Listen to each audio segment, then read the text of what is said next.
Thank you, Mr. Chairman. Mr. Lutnick, welcome. Congratulations on your nomination. Certainly appreciated our kind of wide-ranging discussion we had in my office recently. I know that tariffs are certainly a powerful and a positive tool that can be used, but they need to be used strategically. They need to be used thoughtfully. And that's why I called for 100% tariffs on Chinese vehicles last year, and why I'm going to continue to fight for aggressive trade policy when it comes to our relations with China.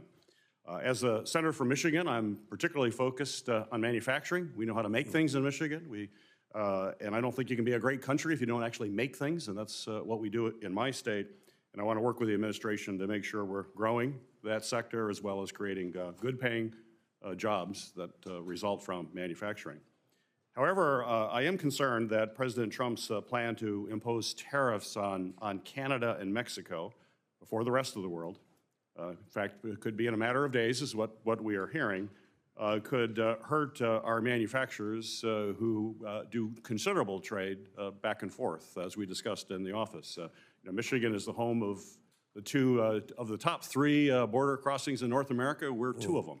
And a lot of that are auto parts that go back and forth. It's a highly integrated industry, and our auto companies are very concerned about what those tariffs might mean to cost, particularly to the cost of vehicles. Already, something we discussed, I'm concerned about the high cost of vehicles. Many families can't afford them now. And if tariffs are put in place that deal with that seamless trade that goes on with Canada, that in the short run could definitely have an impact on prices and make cars even more unaffordable. And I don't think that's something the American people want to see, and I'm afraid it would hurt consumers as well as also hurt those workers. So my question for you, sir, is talk me through how those tariffs would be implemented, what you're thinking will happen there, and how it's going to have an impact on prices, particularly in the short term. I know where you're going to go on the long term, but all this stuff takes time, and especially when it comes to manufacturing, it's not an industry that can turn on a dime. It's much more complicated, as I know you know. So the big tariff view is going to be studied, and the president launched that in an executive order where he asked the Commerce Department and the USTR to study the tariff model long term. The short term issue is illegal migration and, worse even still, fentanyl coming into this country and killing over 100,000 Americans. There's no war we could have that would kill 100,000 Americans.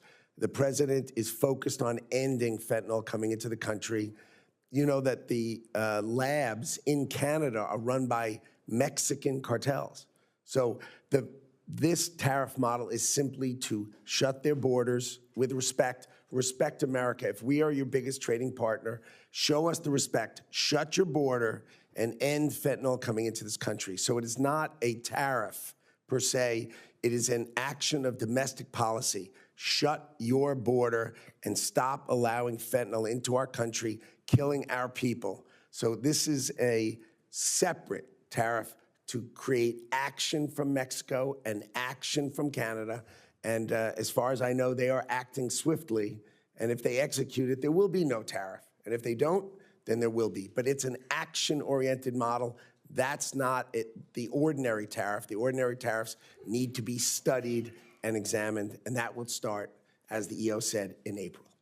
So that's a separate tariff. Correct. After that study, what would be the timeline of that? I think that's sort of in April. Those studies will come out in the end of March and April, and then you'll hear about those at that time. So big macro issues with tariff are being studied, but the micro issue is Canada and Mexico and the precursors from China. They need to end, and we need to protect our Americans from fentanyl. And our trading partners in Canada and Mexico, they should end it and stop disrespecting us and allowing this come through our borders. Well, I think we all agree on secure borders. I'm with you all the way. Being a northern border state, the ranking member on Homeland Security, we want to do that. My concern, though, is what's going to happen in the April timeframe as to what could that mean in terms of increased costs to Americans, if not properly implemented or properly thought through. What sort of assurances can you give us that we will not see that when that second set of tariffs get implemented, or if they get implemented, but it sounds as if that's your plan? Well, we are going to study the actions and the economy of America and how it works. But if you think about it, we need to grow domestic manufacturing. As you said, Michigan is one of the great places where we build things. And the car manufacturing went to Canada, it went to Mexico. It is important that that come back to Michigan and come back to Ohio and come back to the great states of America that can build. And so I think a thoughtful tariff policy that drives domestic manufacturing, I think, is fundamental to the American workers, especially to the workers in Michigan. Very good. Thank you, Mr. Chairman. Thank you.